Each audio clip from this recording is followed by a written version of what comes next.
పలు ప్రాంతాల్లో కూరగాయల ధరలు ఆకాశాన్ని అంటుతుంటే పెద్దపల్లి జిల్లా కేంద్రంలో మాత్రం వ్యాపారులు ప్రజలకు ఉచితంగా అందించారు. ఇది కాస్త ప్రచారం కావడంతో ప్రజలు మార్కెట్కు వేలాదిగా తరలివచ్చారు. సంచులు సంచులుగా తీసుకొని వెళ్లారు.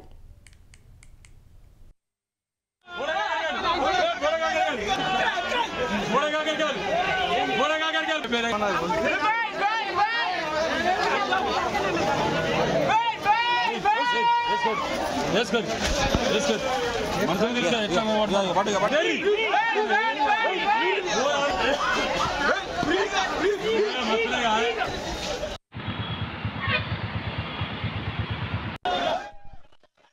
ఇదిలా ఉండగా కూరగాయల మార్కెట్లో హోల్సేల్, రీటైల్ వ్యాపారుల మధ్య వివాదం చోటు చేసుకుంది.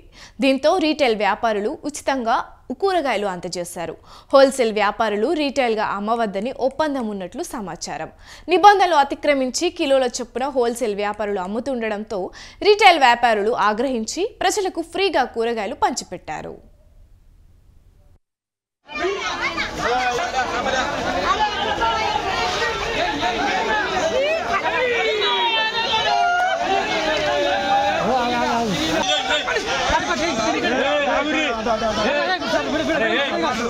సీనియర్